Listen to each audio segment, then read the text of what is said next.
Hello everyone, welcome back to the business minds channel.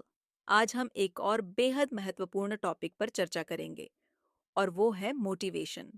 ये topic ना सिर्फ competitive exams के लिए बल्कि बीबीए, एमबीए और एचआरएम कोर्सेज के एग्जाम्स में भी बहुत अहम है।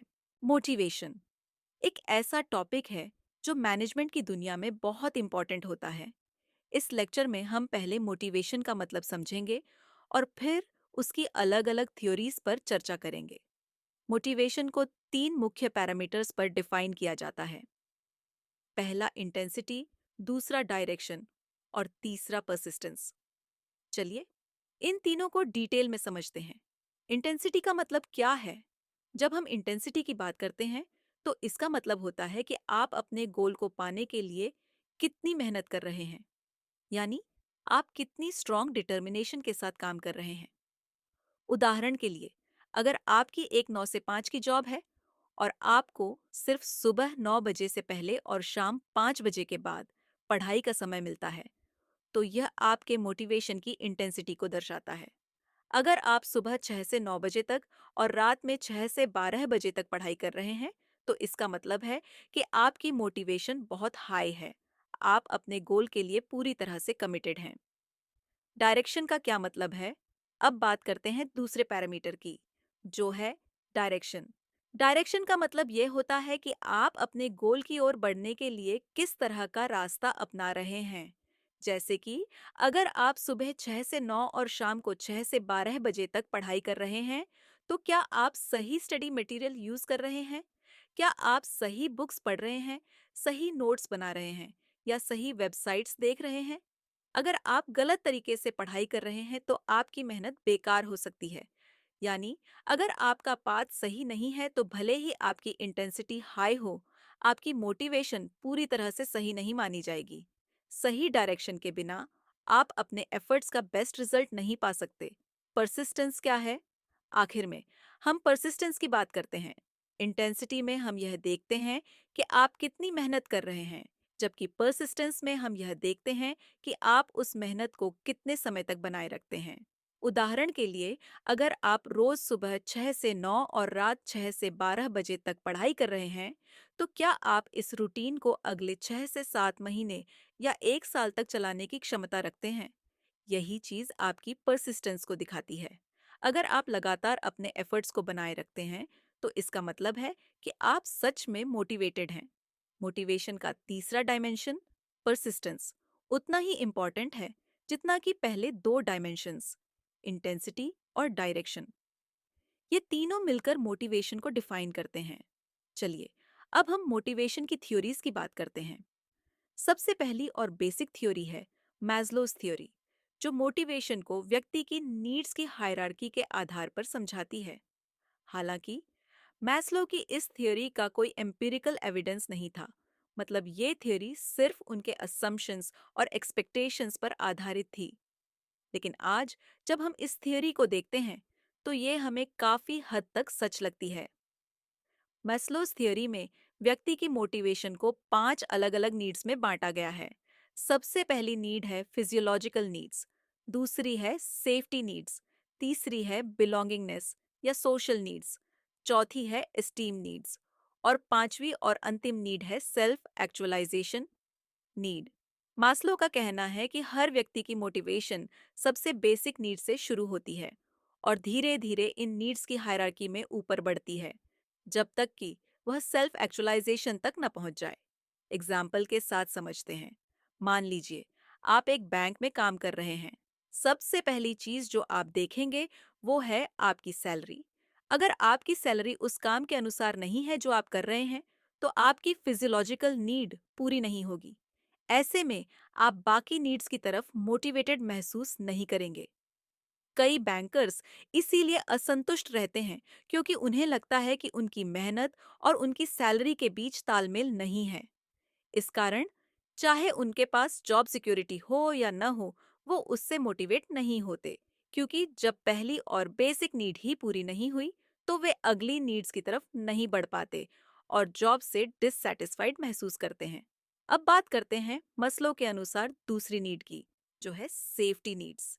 इसका मतलब है जॉब की सिक्योरिटी और काम के एनवायरनमेंट में सेफ्टी। जैसे कि अगर कोई व्यक्ति मैन्युफैक्चरिंग प्लांट में काम कर रहा है, तो काम करते वक्त सेफ्टी बहुत जरूरी होती है। अगर उसे लगता है कि काम करते हुए उसकी सुरक्षा खतरे में है, तो वह उस ऑर्गेनाइजेशन में सेटिस्फाइड और मोटिवेटेड महसूस नहीं करेगा। ऐसे में वह ऑर्गेनाइजेशन छोड़कर किसी और ऐसी जगह जाएगा जहां उसकी फिजियोलॉजिकल और सेफ्टी नीड्स पूरी हों।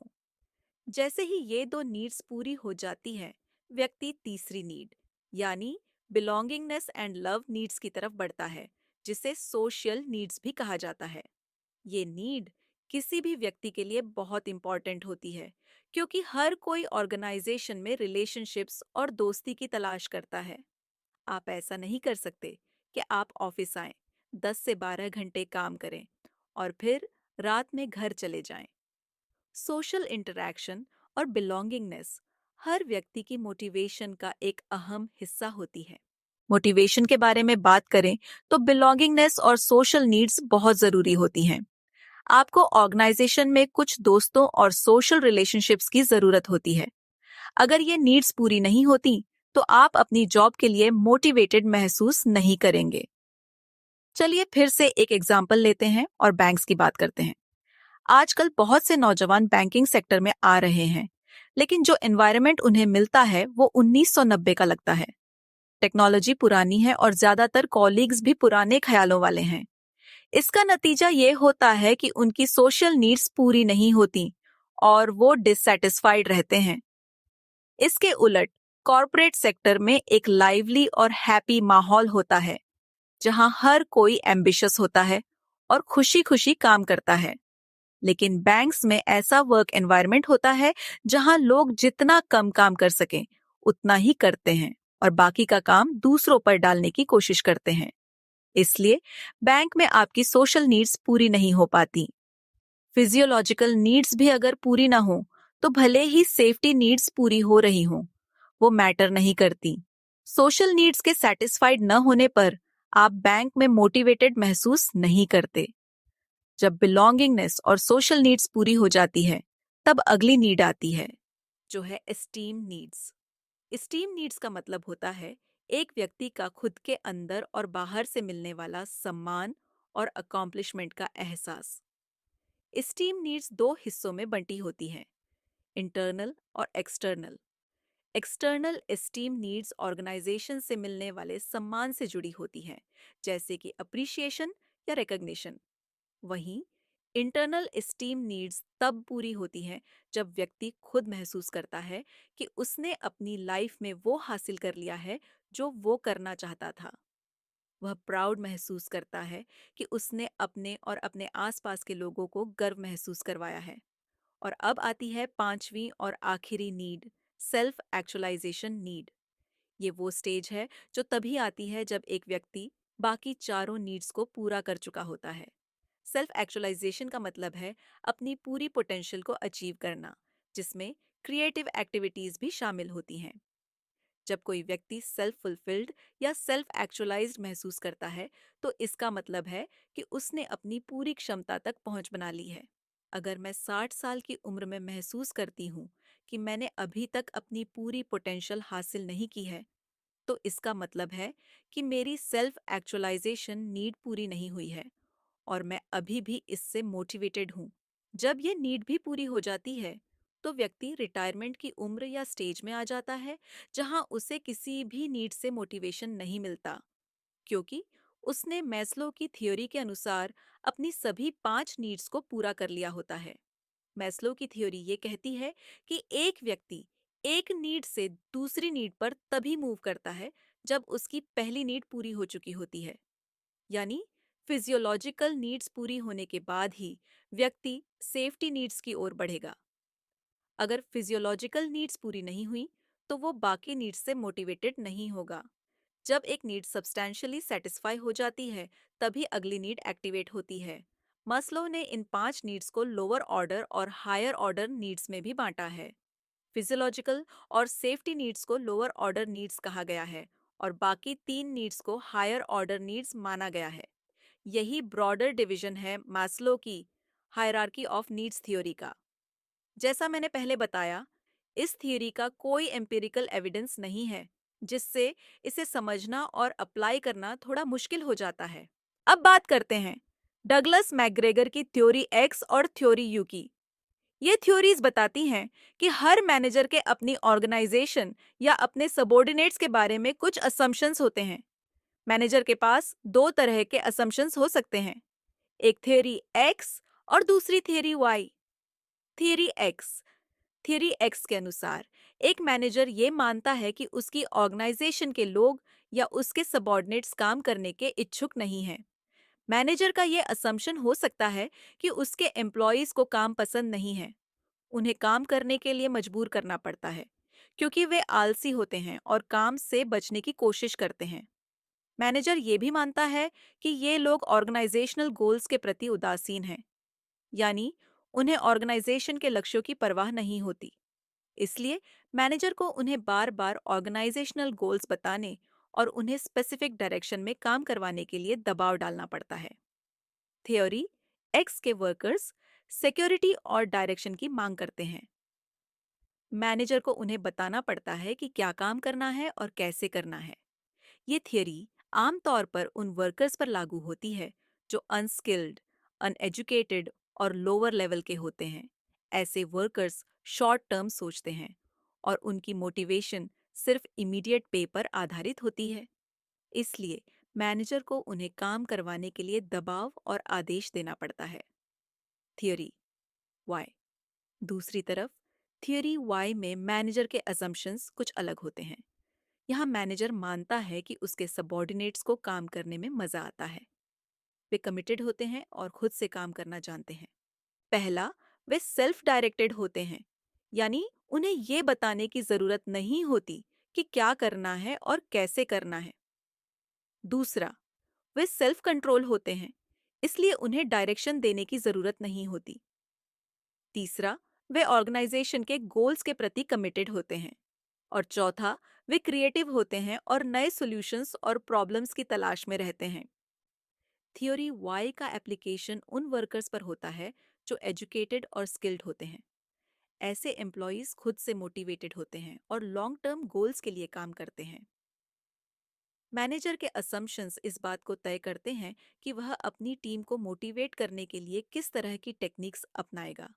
अगर मैनेजर मानता है कि उसके सबॉर्डिनेट्स थियरी एक्स वाले हैं, तो वह मोटिवेशन के बेसिक एलिमेंट्स इस्तेमाल करेगा, जैसे कि सैलरी बढ़ाना, जॉब सिक्योरिटी देना आदि।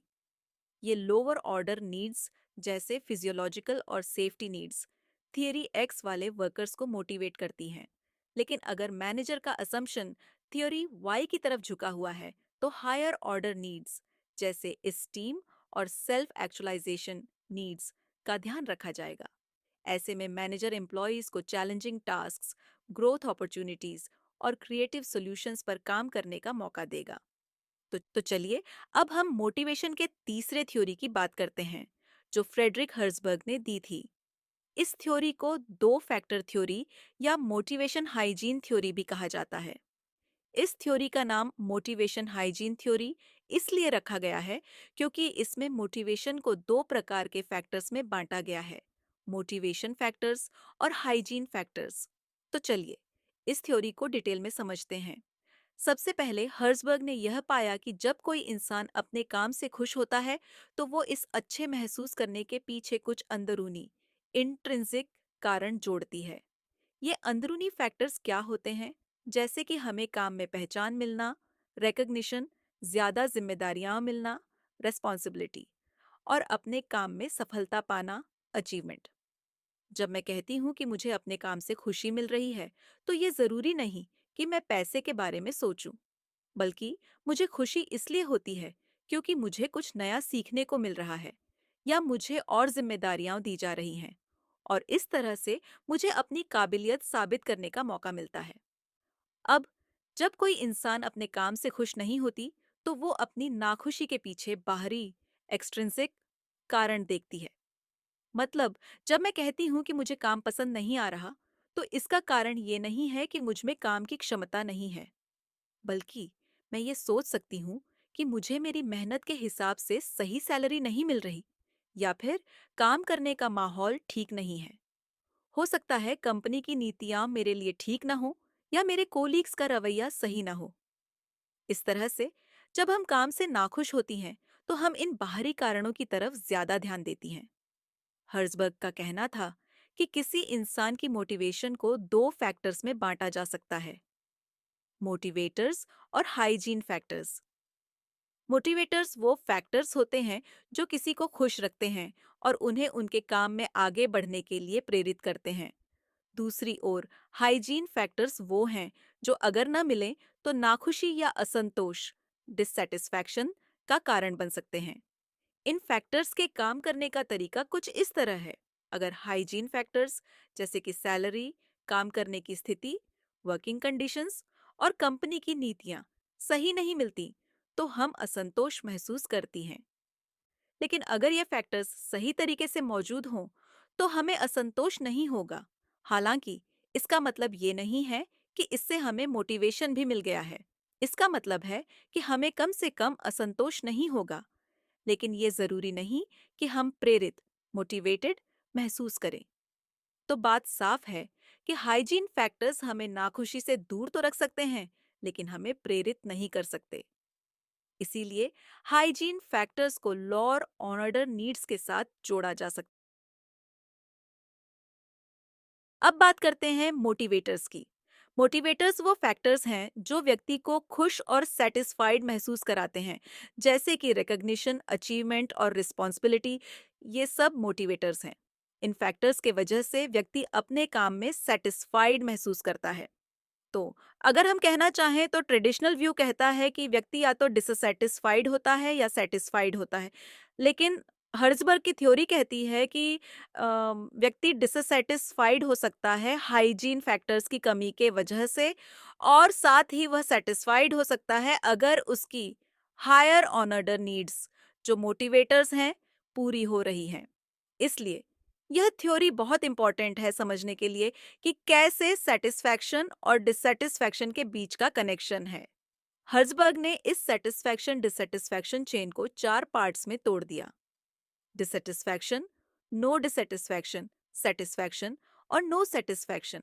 ये सब कुछ हायर ऑर्डर नीड्स और लोअर ऑर्डर नीड्स पर आधारित है, जिसे हम मास्लो के थ्योरी से रिलेट कर सकते हैं। समझने की बात है कि हाइजीन फैक्टर्स से सिर्फ डिससेटिस्फैक्शन दूर होता है, लेकिन यह मोटिवेशन नहीं देते, जबकि मोटिवेटर्स से व्यक्ति सेटिस्फाइड महसूस कर सकता है। नेक्स्ट थ्योरी के बारे में बात करते हैं, जिसे थियरी ऑफ नीड्स कहा जाता है, और इस थ्योरी को डेविड मैकलैंड ने डेवलप किया था। उन्होंने इस थ्योरी को तीन मुख्य पार्ट्स में डिवाइड किया है: need for affiliation, need for achievement और नीड फॉर पावर। इन तीनों नीड्स का इंपॉर्टेंस ये है कि ये हर व्यक्ति को मोटिवेट करते हैं, लेकिन ये डिपेंड करता है व्यक्ति की पर्सनैलिटी पर। चलिए इन नीड्स को डिटेल में समझते हैं। पहला है नीड फॉर अफिलिएशन। इसका मतलब है कि व्यक्ति इंटरपर्सनल रिलेशंस मेंटेन करना चाहता है। ये सोशल नीड से भी मिलता है, जो कि मास्लो की हायरार्की ऑफ नीड्स में है। मास्लो ने कहा था कि जब तक किसी व्यक्ति की लोअर नीड्स पूरी नहीं होती, तब तक उन्हें सोशल नीड्स का पता नहीं चलता। अगर किसी व्यक्ति को अफिलिएशन की जरूरत है, तो वो अपने कॉलीग्स के साथ स्ट्रॉन्ग रिलेशनशिप्स एस्टैब्लिश करने में इंटरेस्टेड होगा। यानी अगर किसी व्यक्ति की नीड फॉर अफिलिएशन स्ट्रांग है, तो वो ऑर्गेनाइजेशन में सोशल सेटिस्फैक्शन के लिए देख रहा होगा। अगर उनकी यह नीड पूरी नहीं होती, चाहे वो हाई अचीवर क्यों ना हो या उन्हें पावर क्यों ना दी जाए, वो खुश नहीं रहेंगे। अब बात करते हैं नीड फॉर अचीवमेंट की। इसका मतलब है कि ऐसे लोग जो हाई अचीवर्स हैं, उन्हें वो प्रोजेक्ट्स पसंद हैं जिनमें सक्सेस और फेलियर के चांसेस 50-50 होते हैं। ये लोग ऑर्गेनाइजेशन में चैलेंज एक्सेप्ट करते हैं और उन्हें वो ही प्रोजेक्ट्स अट्रैक्ट करते हैं जिनमें उन्हें अपनी कैपेबिलिटीज प्रूव करने का मौका मिलता है। अगर उन्हें किसी प्रोजेक्ट में 60% चांसेस ऑफ सक्सेस मिले, तो वो इसलिए अनइंटरेस्टेड हो सकते हैं क्योंकि उन्हें पता है कि उनकी सक्सेस की प्रोबेबिलिटी हाई है और यह उनके लिए अचीवमेंट का मजा नहीं देगा। उनका मोटिवेशन तभी होता है जब उन्हें ऐसे प्रोजेक्ट्स दिए जाएं जहां चांसेस इक्वल हों। और एक बात, नीड फॉर अचीवमेंट वाले लोग एक्सटर्नल गेन्स के लिए नहीं, बल्कि पर्सनल सेटिस्फैक्शन के लिए काम करते हैं। मतलब, अगर मैं एक हाई अचीवर हूँ, तो मेरी फोकस अपने इंटरनल सेटिस्फैक्शन पर होती है, न कि एक्सटर्नल रिवॉर्ड्स पर। इसलिए अक्सर मैनेजर्स भी हाई अचीवर्स होते हैं, क्योंकि वो अपने इंटरनल अचीवमेंट्स के लिए काम करते हैं, न कि सिर्फ सैलरी या प्रमोशंस के लिए। तीसरा और सबसे इम्पॉर्टेंट है नीड फॉर पावर। ये नीड तब अराइज होती है जब कोई व्यक्ति दूसरों पर कंट्रोल रखना चाहता है। कुछ लोग ऑर्गेनाइजेशन में ये एंजॉय करते हैं कि वो दूसरों को बताते हैं कि उन्हें क्या करना है, और वो देखते हैं कि उनकी बातें किस तरह से इम्प्लीमेंट होती हैं। अगर किसी व्यक्ति की पावर की नीड स्ट्रांग है, तो वो तभी मोटिवेटेड फील करेगा जब वो दूसरों को कंट्रोल कर सके और उन्हें ऐसे डायरेक्शन दे सके जो वो चाहते हैं। यह तीन नीड्स, यानी need for affiliation, need for achievement और नीड फॉर पावर, मिलकर एक व्यक्ति के मोटिवेशन को शेप करते हैं। मैक्लेलैंड के हिसाब से हर व्यक्ति इन तीनों नीड्स का मिक्स होता है, और इनका प्रोपोर्शन उनकी पर्सनैलिटी के अकॉर्डिंग होता है। किसी व्यक्ति की सक्सेस या डिसैटिस्फैक्शन का राज इन्हीं नीड्स में छुपा होता है, और इसलिए इनका समझना जरूरी है अगर हम किसी व्यक्ति को मोटिवेट करना चाहते हैं। The next theory we will discuss is called the ERG theory, developed by Clayton Alderfer. ERG stands for Existence, Relatedness and Growth Needs. ऑल्डरफर का यह थ्योरी मास्लो के हायरार्की ऑफ नीड्स को रीऑर्गेनाइज करते हुए बनाया गया है, और यह कुछ इम्प्रूवमेंट्स भी ऑफर करता है। Existence needs. एग्जिस्टेंस नीड्स वो बेसिक नीड्स हैं जो मास्लो के फिजियोलॉजिकल एंड सेफ्टी नीड्स को कवर करती हैं। इसका मतलब है कि इंसान के लिए ज़रूरी है कि उनकी बेसिक नीड्स पूरी हो जाएं, जिसमें खाना, पानी और सुरक्षा शामिल हैं। जब यह एग्जिस्टेंस नीड्स सेटिस्फाइड होती है, तभी इंसान दूसरे नीड्स की तरफ बढ़ने के लिए रेडी होता है। इसलिए एग्जिस्टेंस नीड्स सबसे पहले एड्रेस करने की ज़रूरत होती है। रिलेटेडनेस रिलेटेडनेस नीड्स में सोशल नीड्स और एक्सटर्नल एस्टीम नीड्स शामिल हैं। यह वो नीड्स हैं जो इंसान के दूसरे लोगों के साथ इंटरपर्सनल रिलेशंस बनाने की कोशिश करती हैं। जब इंसान को दूसरों से कनेक्शन और रिकग्निशन मिलता है, तब वो अपने काम में और भी मोटिवेटेड फील करते हैं। अल्डरफेयर कहता है कि जब किसी इंसान के एक्सटर्नल एस्टीम नीड्स सेटिस्फाइड होते हैं, तो वो रिलेटेडनेस नीड्स के थ्रू फुलफिल होती हैं। मतलब, जब इंसान को रिकग्निशन या रिस्पेक्ट मिलता है दूसरों से, तब उनकी सोशल नीड्स भी फुलफिल होती हैं। ग्रोथ नीड्स को एल्डरफिर ने सेल्फ एक्चुअलाइजेशन और इंटरनल एस्टीम नीड्स के रूप में डिफाइन किया। ये वो नीड्स हैं जो इंसान के अपने ग्रोथ, डेवलपमेंट और सेल्फ फुलफिलमेंट से रिलेटेड हैं। जब इंसान अपने गोल्स अचीव करते हैं और अपने आप को डेवलप करते हैं, तब उनकी ग्रोथ नीड्स फुलफिल होती है। यह नीड्स किसी इंसान के लिए उनकी इनर सेटिस्फैक्शन और अचीवमेंट का सोर्स बनती है। की कॉन्सेप्ट्स। अल्डरफेयर का यह थ्योरी कुछ नए कॉन्सेप्ट्स इंट्रोड्यूस करता है जो इसको मास्लो से अलग बनाता है। इन कॉन्सेप्ट्स में शामिल हैं सेटिस्फैक्शन, प्रोग्रेशन। जब एक इंसान अपनी किसी एक सेट ऑफ नीड्स से सेटिस्फाइड होता है, तो वह अगले लेवल की नीड्स की तरफ बढ़ता है। मतलब, अगर एग्जिस्टेंस नीड्स फुलफिल हो गई है, तो वह रिलेटेडनेस नीड्स की तरफ मूव करेगा। Frustration, regression. अगर किसी इंसान की एक सेट ऑफ नीड्स फुलफिल नहीं होती, तो वह अपनी प्रीवियस नीड्स की तरफ वापस जा सकता है। उदाहरण के लिए, अगर रिलेटेडनेस नीड्स पूरी नहीं हुई, तो वह अपने एग्जिस्टेंस नीड्स की तरफ वापस आ सकता है। Satisfaction, strengthening. जब इंसान अपने लोअर ऑर्डर नीड्स को सेटिस्फाई करके हायर ऑर्डर नीड्स की तरफ बढ़ता है, लेकिन उसका हायर ऑर्डर नीड सेटिस्फाई नहीं होता, तो वह अपने लोअर ऑर्डर नीड्स को स्ट्रेंथन कर सकता है। मतलब, वह अपने एग्जिस्टेंस नीड्स पर काम करना शुरू कर सकता है, ताकि वह अपने हायर ऑर्डर नीड्स को भी फुलफिल कर सके। इन सब कॉन्सेप्ट्स के जरिए अल्डरफर का ईआरजी थियोरी इंसान की मोटिवेशन को समझने का एक नया पर्सपेक्टिव देता है। यह थ्योरी मस्लो की हायरार्की से फ्लेक्सिबल है, क्योंकि यह एक लाइनियर प्रोग्रेशन नहीं फॉलो करता। इस थ्योरी के मुताबिक इंसान कभी भी नीड्स की हायरार्की में अपवर्ड या डाउनवर्ड मूव कर सकते हैं, डिपेंडिंग ऑन उनकी सेटिस्फैक्शन और frustration. In the next lecture हम कंटेम्पररी थ्योरीज ऑफ मोटिवेशन पर बात करेंगे, जिसमें हम और एडवांस्ड मोटिवेशन थ्योरीज का एनालिसिस करेंगे।